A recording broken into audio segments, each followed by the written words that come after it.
building relationships with your kids. We are their leaders, we are their teachers. Once you build that relationship, you can, comfortably talk with your kids. Knowing your kids and knowing what you can say is important. Have fun with your kids. I'm going to be going over building relationships with your kids, modeling behavior, picking your battles, and developmentally appropriate expectations. So the biggest one the reason we're here is obviously to build relationships with your kids. That is the biggest thing, just like building relationships with each other. The only way to get trust, and I feel like to help the kids, is to really, just build relationships with them. That's the biggest thing. I think a big part too is, getting down on their level and making the eye contact. Just because they're kids doesn't mean, they're like second or anything. So I think it's important to really make eye contact with your kids. You can get the feedback a lot better, and then I feel like they can hear you better, and you're not, wasting your energy yelling at them or anything like that. And then just get to know your kids. What are their interests? What do they like to do? In Fruta, we have Sammy is always coming in, Spider-Man, Black Panther, and all the girls are so great at, hyping him up and asking, where he got stuff, or, what are you doing next? So I think that goes into those relationships too. Once you build that relationship, you can, comfortably talk with your kids and make them feel better. Just safe space for all the kids. Exaggerate all of your situations. Like if that kid has been struggling in math and they can finally count to 10, hype them up. Like that is an accomplishment in itself for them. All of our kids are not always going to be, with each other developmentally. So it's important to really give the kids those little wins and build them up so that when they want to be here, they want to learn. We're not the kids' friends. We are to a certain degree, but we are their leaders. We are their teachers. We are in this important role to guide them and to show them what, they're supposed to be doing and, expectations we hold. So I feel like it's really important to remember that we are in charge, we're the teachers, but to also, have fun with it too. And I think that kind of goes a little bit into picking your battles, but I'll go to that. So I think it's important to use positive language with the kids. So if a kid is chucking a car across the floor, instead of yelling at that kid and telling him not to throw that car, you use your positive language instead. So you ask them, hey, what is that car for? Or, hey, don't the cars drive on the floor? So instead of telling the kids no and putting them down, I think it's also important to, with those modeling behavior and those positives, to give them more of that positive interaction. So that way, it's okay to make mistakes. We want the kids to feel comfortable to make mistakes and not be scared. And it's just, how we approach the situation. Positive attitude. Kids feed off your energy. This is one I've had to work with over the years, but it really shows. If you come in a crappy mood and you're just like, I don't want to be here and I don't want to do this, the kids see you, the kids feed off of it, and then what happens is the kids don't want to go to school either. And then that makes it even harder for you to come in the next day when you are in a great mood, but your kid doesn't want to be there. So really, model those behaviors that you want your kids to feed off of.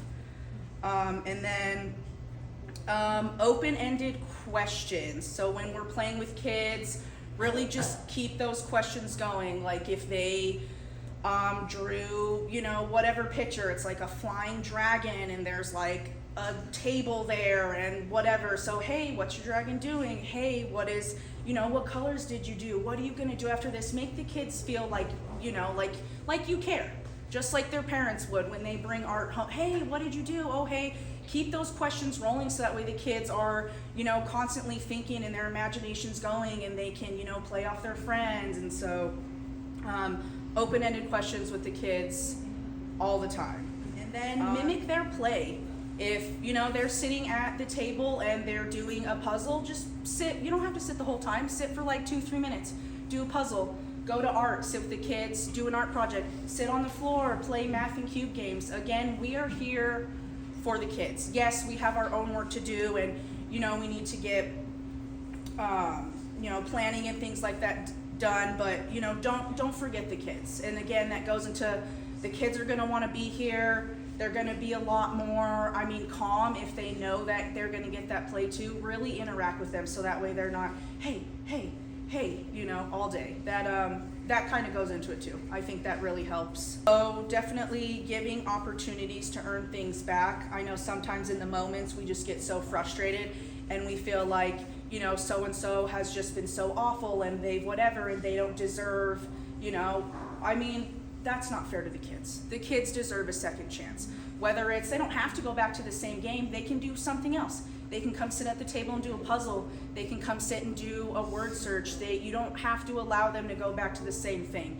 And then that also kind of goes into with picking your battles, like, is it hurting anybody? Are they really is Susie sitting at circle time with her little squishy ball like this? Is she really hurting anybody? No.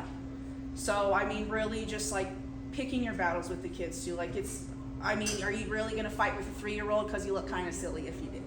It's okay to extend things. You don't have to feel like you have to, constantly give the kids something, a toy or whatever. We can also do those redirections with other things, or even helping, giving them a job. Again, that building that relationship, that one-on-one is like all the kids want. Let them go to that corner, throw their fit, kick, scream, kick that chair, as long as they are not hurting anybody else. Let that kid get it out. You cannot, too, myself included, I know me and I've seen other staff try and talk to a kid when they're screaming. Don't do it. Don't waste your time. Don't waste your energy. Sit them down. Let them freak out, because when they're doing that, they're going to, Gina, what is that called?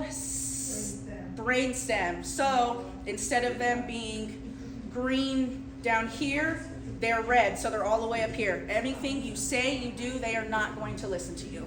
So, and this is also a good time for you to, take a minute for yourself as well. Calm down. Think about what you're going to do, what, the next action you're going to do. Let the kids do their thing. I know some of, just like us, when we need to be left alone and we use that communication, I think it's the same as the kids. If they need a little space and they, tell you that, then let them go, go sit out. It's okay if, they don't do circle time that day, or they don't do, free play that day. Just building those relationships. Notice how your kids are acting, give them those. Again, just kind of remembering what classroom you're in, what your kids can do, what they can't do. With the older kids too, you'd be surprised at how much they can do. So sometimes even give those challenges for your older kids. Challenge your kids. They're going to have a lot more fun. The more things you do, different activities, they're not going to be bored. So kind of just going into the beginning of the year, set up your initial classroom expectations. Make sure that's posted. Sit with your kids at the beginning of the year. And obviously, once the year goes down, we're going to need reminders, but I think it's okay to once a month, every 2 months, sit with your kids, kind of give those reminders, and give yourself those reminders. Make it an opportunity. Maybe if this isn't working, then let's change it. And include your kids in that too. These expectations and these rules are for your kids. They're not for you. So as much as you would like all the kids to stand in a line, it's not going to happen. That's why we have the Goodbye Butterfly song and, those little, just sit down with the kids, talk to them. If they're not, getting it, if you're having such a rough week, go over all the expectations. Take 1 week to go to do cleaning. Take 1 week for hand washing. We're here to get those skills embedded with the kids. So repetition is important. And then I think the biggest and most important thing is have fun with your kids. Get up, play with your kids, play tag, do the puzzle. Again, yes, we have a lot of, things to do ourselves. Sometimes our life gets too much, but I think, at least for me, the most fun part of my job is being able to interact with the kids and kind of removing myself from everyday life and just remembering that I am here for them, I'm here to play with them, and I am here to help them grow. So